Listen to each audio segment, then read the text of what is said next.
বন্ধন news, খবরের বন্ধন। শুরু করছি আজকের খবর। হুগলি জেলা সংশোধনাগারে 17 বর্ষের দুর্গাপুজো পেল শারদ সম্মান। 1925 সালে নেতাজি সুভাষচন্দ্র বসু মায়ানমারের মান্দালয় জেলে দুর্গাপূজার সূচনা করেন। 1926 সাল থেকে সারা দেশের সমস্ত জেলের সঙ্গে হুগলি জেলেও শুরু হয় দুর্গাপুজো।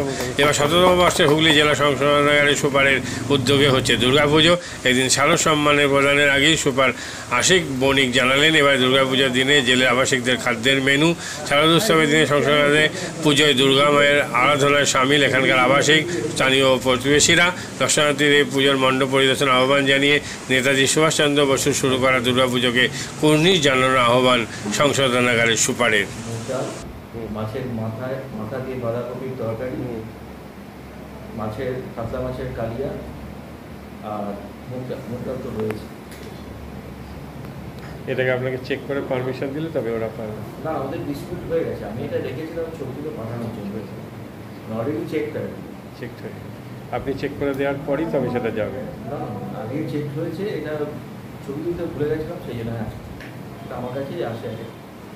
আমি না থাকলে আমাদের যে মানে যারা ডেপুটি যারা আছে তাদেরকে টেস্ট করে দেখে ঠিক আছে কিনা সেই মতো দেওয়া।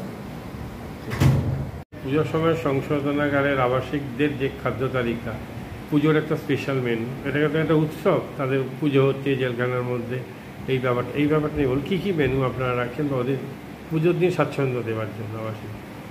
মেনুর লিস্ট আপনার কাছে এখানে দেওয়া আছে। মহাষষ্ঠীতে হয়ে গেছে, সকালবেলা প্রাতরাশ ছিল পাউরুটি ঘুগনি, দুপুরবেলা সাদা ভাত মুগ ডাল পটল চিংড়ি, রাত্রিবেলা সাদা ভাত আর পাঁচমিশালি সবজি হয়েছে।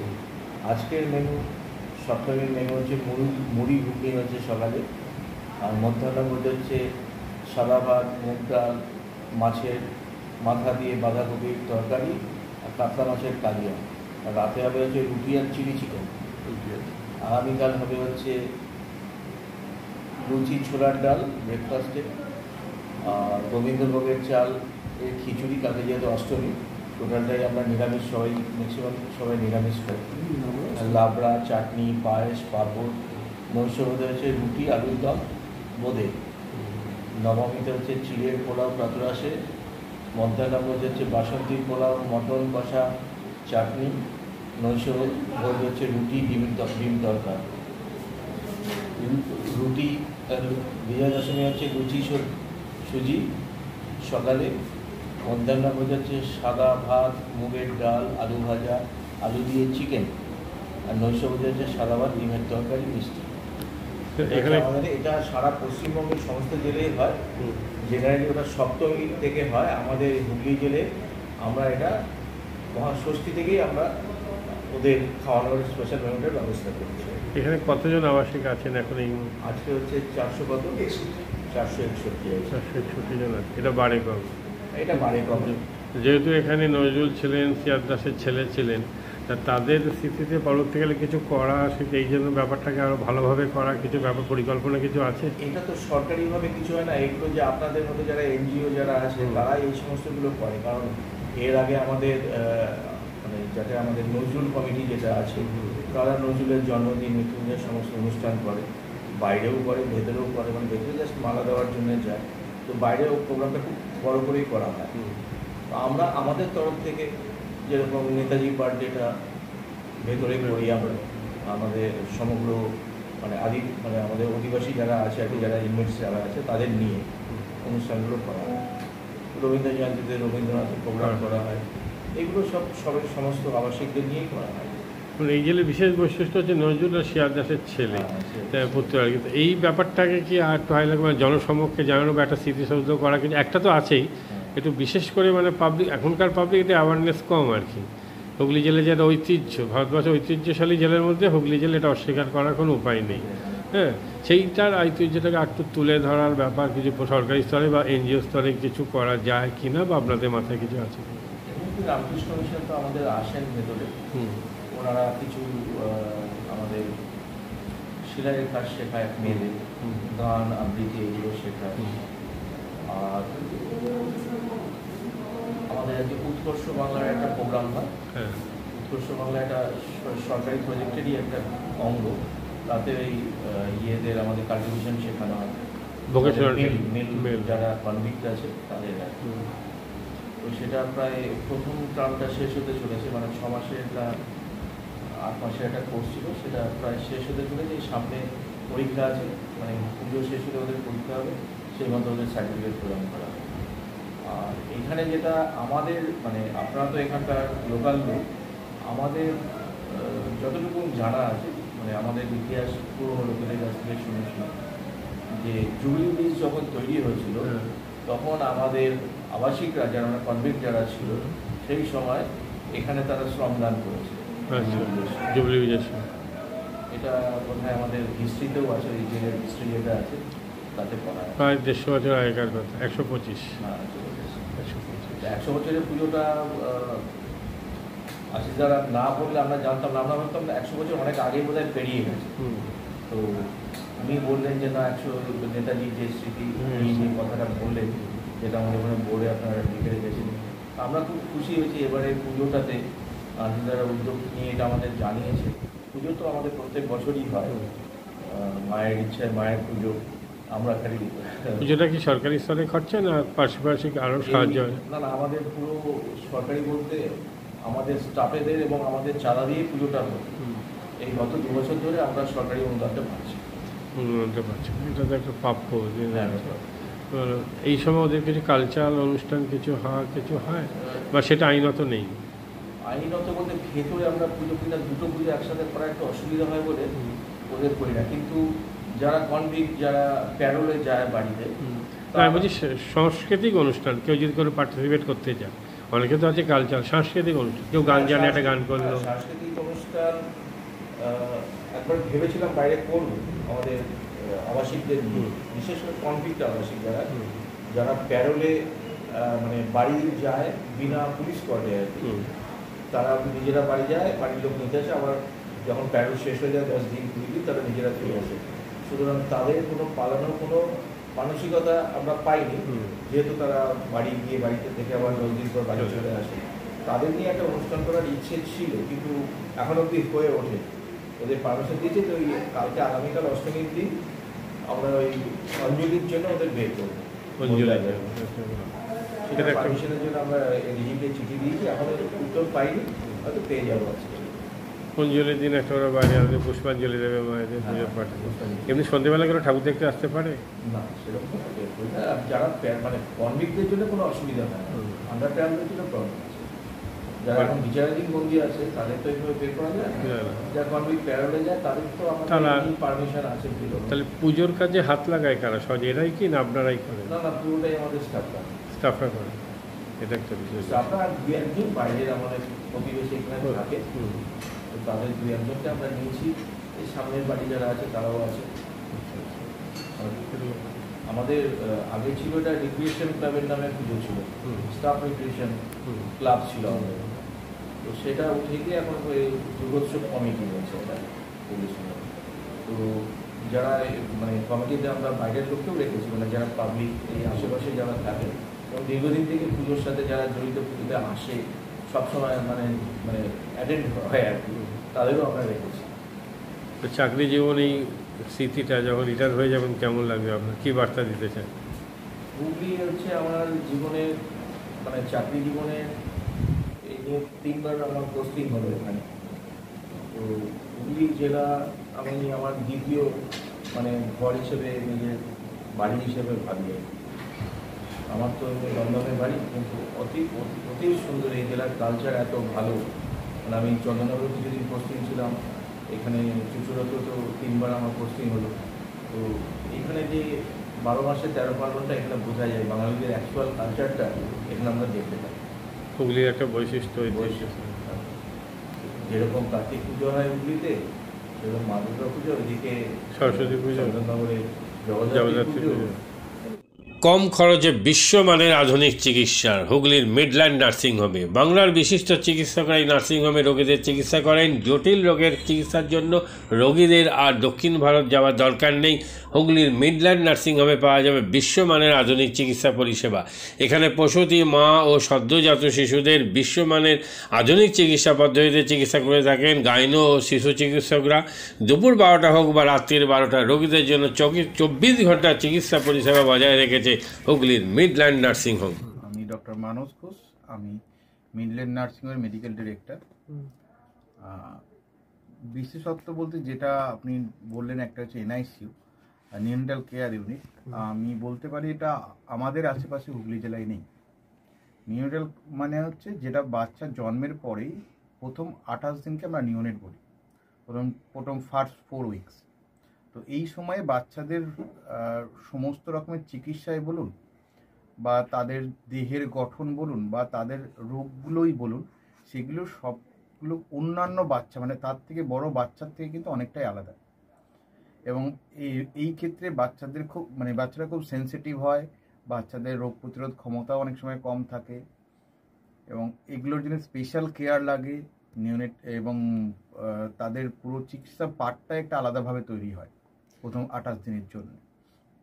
আমরা এখানে চুঁচুড়া, বিশেষ করে চুঁচুড়া এবং হুগলিবাসীর জন্য এই জিনিসটা আমরা আনতে পেরেছি, যেখানে আমাদের বাচ্চাদের এই নিউনেটদের ক্রিটিক্যাল মানে খুব খারাপভাবে যে নিউনেটগুলো জন্মেছে বা যারা জন্মের পরে যারা হাঁপাচ্ছে বা যারা মেকোনিয়াম খেয়ে ফেলেছেন বা যাদের কোনো জন্মের পরে কোনো রকমের শ্বাসকষ্ট বলুন বা কোনো রকমের অসুবিধে হয়েছে বা জন্ডিস ধরা পড়েছে বা অন্য কোনো কমপ্লিকেশান হয়েছে, সেই ধরনের বাচ্চাদের চিকিৎসা করার জন্য উপযুক্ত ব্যবস্থা আমরা এখানে করতে পেরেছি। তার ভিতরে আমরা বলতে পারি আমাদের এখানে ওয়ার্মার আছে সাফিসিয়েন্ট, আমাদের এখানে 6টা বেডের জন্য ওয়ার্মার আছে এবং আমাদের এখানে ফটোথেরাপি মানে বাইলেয়ার ডবল সারফেস ফটোথেরাপি আছে যাদের কনজেনিটাল বা যাদের জন্ডিস ধরা পড়েছে তাদের জন্যে, এবং বাচ্চাদের ভেন্টিলেটর আছে আমাদের একদম নিওনেটদের জন্য। এই ভেন্টিলেটর সাধারণভাবে সব জায়গায় পাবেন না, এবং বাচ্চাদের বাবেল সিপ্যাপ যেটা একটা স্পেশালাইজ মেশিন, বাচ্চাদের যেহেতু ভেন্টিলেটর খুব বেশি লাগে না, কিন্তু বাবেল সিপ্যাপ বলে একটা জিনিস খুব বেশি লাগে, তাদের অক্সিজেনের পরিমাণ কমে গেলে, তাদের শ্বাসকষ্ট হলে, সেটাও আমাদের এখানে আছে। এবং আমি কিছুদিন আগে আমাদের একটি বাচ্চা এখানে ভর্তি হয়েছিলেন যার শ্বাসকষ্ট হতে শুরু করেছিল জন্মের 6 ঘন্টা পর থেকে, এবং সুন্দরভাবে তাকে আমরা এখানে চিকিৎসা দিয়েছি। আমাদের এখানে দুজন খুব ইয়ং মানে এনথুজিয়াস্টিক পেডিয়াট্রিশিয়ান আছেন, ডক্টর মৈত্র এবং ডক্টর ঘোষ। তো তাদের দুজনের আন্ডারেই বাচ্চা ভর্তি ছিলেন। অন্য পেডিয়াট্রিশিয়ানরাও আসেন, বাট এনারা আমাদের এখানে সবসময়ই থাকেন মোটামুটি একটা স্তম্ভের মতো আমাদের নিউনেটাল কেয়ার ইউনিটের জন্য। এবং বাচ্চাটি এই মুহূর্তে খুবই ভালো আছে, তাকে আমরা ডিসচার্জ করেছি। এটা কি প্রিম্যাচিওর বেবিদের ক্ষেত্রে এটা বেশি প্রয়োজন হয়? ভীষণভাবে প্রিম্যাচিওর বেবি যারা একটু আগে জন্মেছেন বা যাদের ওয়েট কম হয়েছে, এবং অনেক সময় মায়ের বা ওয়েট অনেক সময় বেশি ওয়েট হলেও যে সেটা ভালো সেরকম নাও হতে পারে, যেমন ডায়াবেটিসের ক্ষেত্রে হতে পারে, বা অনেক সময় বাচ্চাদের বারবার জন্মানোর পর সুগার ফল করছে, এটাও আমরা দেখি। অনেকগুলো কারণেই যেগুলো জন্মের পরেই যে সমস্ত সমস্যাগুলো হয় সেগুলোর জন্য এরকম স্পেশালাইজ ইউনিট দরকার হয়, নিউনেটাল কেয়ার ইউনিট, এবং সেটা আমরা এখানে করতে পেরেছি। প্রথম কথা হচ্ছে জীবনের দাম সব থেকে বেশি, ঠিক আছে, এবং যে মা 10 মাস তার বাচ্চাটাকে গর্ভে ধারণ করেছেন, তার জন্য সারা পৃথিবীর সব থেকে মূল্যবান জিনিস বা সেই বাবাটির জন্য কিন্তু সেই শিশুটি। রিগার্ডিং কস্ট যদি বলেন, আমরা এমনিতে একটা মফস্বল এলাকাতে থাকি এবং আমাদের পুরো নার্সিংহোমটাই মফস্বল এলাকাতে। আমরা সেটার কথা মাথায় রেখে আমাদের যে সমস্ত কস্টগুলো রেখেছি, এবং এই যেটা বললাম কয়েকদিন আগেই আমাদের একটি বাচ্চা যাকে হঠাৎ করে শিফট করতে হয়েছিল নিকুতে, সেই চিকিৎসা পেয়ে গেল। তার বাবা মা দুজনেই খুব স্যাটিসফাইড। আমাদের যে ফেসবুক আছে, পেজ আছে, সেখানে আপনারা তাদের কথা শুনলে বুঝতে পারবেন। এবং কস্ট মানে যথেষ্ট রিজনেবল, আমি একেবারে কম বেশি এরকম বলবো না, আমি বলবো রিজনেবল। আমাদের মফস্বলের জন্য যেটা হওয়া উচিত সেই রকমই করা আছে।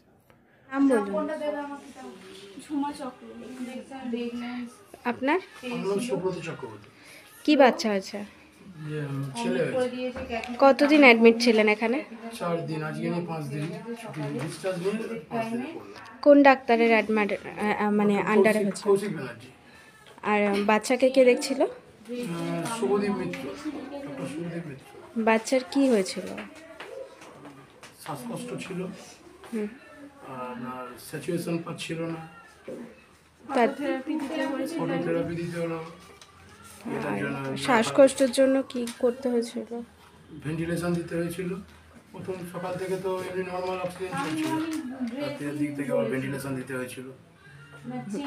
এখন কেমন আছে বাচ্চা? এখন ভালো আছে, একদম সুস্থ। একদম। মা কেমন আছে? মা ভালো আছে। আচ্ছা, আজ বাড়ি যাচ্ছেন তো? হ্যাঁ। Thank you. হুগলির কোদালিয়া জাতীয় যুব কম্পিউটার সাক্ষরতা মিশন স্কুল পড়ুয়াদের পাশাপাশি তরুণ প্রজন্মের কাজে স্বনির্ভর হওয়ার জন্য বিশ্বমানের কম্পিউটার প্রশিক্ষণ কেন্দ্র। এখানে ক্লাস 3 থেকে ইঞ্জিনিয়ারিংয়ের কম্পিউটার কোর্স পর্যন্ত প্রশিক্ষণ দেওয়া হয়। এই হুগলির কোদালিয়া জাতীয় যুব কম্পিউটার সাক্ষরতা মিশন প্রশিক্ষণ কেন্দ্র থেকে কম্পিউটারের প্রশিক্ষণ নিয়ে দেশে বিদেশে অনেক ছাত্রছাত্রী আজ প্রতিষ্ঠিত। স্বল্প ফিতে ছাত্রছাত্রীদের বিশ্বমানের কম্পিউটার প্রশিক্ষণ দিয়ে এই কেন্দ্র এক বেঞ্জি দৃষ্টান্ত সৃষ্টি করেছে। বন্ধন নিউজের ক্যামেরায় ধরা পড়ল সেই দৃশ্য। নমস্কার, জাতীয় যুব কম্পিউটার সাক্ষরতা মিশন কোদালিয়া, আগে জুনিয়র ফ্যাকাল্টি। এখানে ক্লাস 3 থেকে ইঞ্জিনিয়ারিং অবধি সমস্ত রকম কোর্স করানো হয় এবং তার সাথে সাথে প্রফেশনাল কোর্স যেমন সি++, Java, power BI, Tally, GST, web development, app development, power BI etcetera সব রকমের কোর্স করানো হয়, কম্পিউটার কোর্স করানো হয়। এখানে ইংলিশ মিডিয়াম এবং বাংলা মিডিয়ামে দুরকম স্টুডেন্টদেরই সব রকম কোর্স করানো হয়।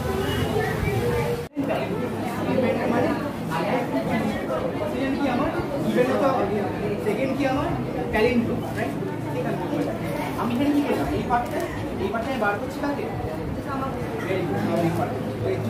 এই পার্টটা the first while loop is for the sum of digits and the second while loop is for the reverse.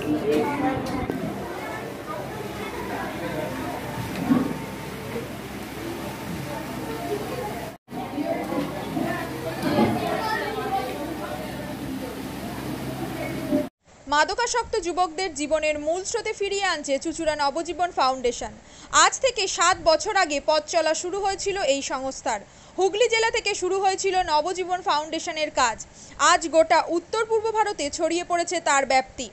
জেলা ও রাজ্যের হাজার হাজার মাদকাসক্ত যুবকদের মানসিক ও শারীরিক চিকিৎসার মধ্যে দিয়ে সুস্থ জীবনের পথে ফিরিয়ে আনছে নবজীবন ফাউন্ডেশন। কি করে এই সংস্থাকে তিল তিল করে গড়ে তুলছেন বন্ধন নিউজ এর ক্যামেরার সামনে, সে কথা বললেন সংস্থার কর্ণধার চন্দন দাস। দেখি ওটার মধ্যে কি আছে বা পাড়ার বড় দাদারা করছে, আমিও একটুখানি করি, ফিলিংসটা কি সেটা দেখতে যাই। এবং একটা সার্টেন টাইমের পর কি হয়, সেটা ফ্রিকোয়েন্সিটা তখন অনেক বেশি থাকে, গ্যাপ থাকে যখন শুরু করে। পরবর্তীকালে যখন নির্ভরশীল হয়ে পড়ে সেই একটা সাবস্টেন্সের উপর, তখন সেটা থেকে বেরোনোর জন্য সে নানা রকম চেষ্টা করে, কিন্তু তার ওয়ে আউটটা জানা নেই যে কোন রাস্তা দিয়ে গেলে নেশা থেকেও বিরত থেকে সুস্থ স্বাভাবিক জীবনযাপন করা যায়। তো আমি ভাবলাম যে শুধুমাত্র আমি সুস্থ স্বাভাবিক জীবনযাপন করলাম, আমার জীবনের সার্বিক উন্নতি হলো, বা আমার যেসব এম বা আমি জীবনে যে জিনিসগুলো করতে পারিনি সেগুলো আমি ফুলফিল করলাম, তাহলে তো শুধু আমার কথাই ভাবা হলো। তাহলে আমি এরকম কিছু কাজ করি যাতে আমার মতো আরও 5 জন আমার দ্বারা উপকৃত হয়। এবং একটা সার্টেন টাইমের পর যখন মানুষ চায় যে ফিরতে, অথচ তার কাছে রাস্তা থাকে না, তখন এই একটা WHO ওয়ার্ল্ড হেলথ অর্গানাইজেশন একটা প্রসিডিওর বার করেছে।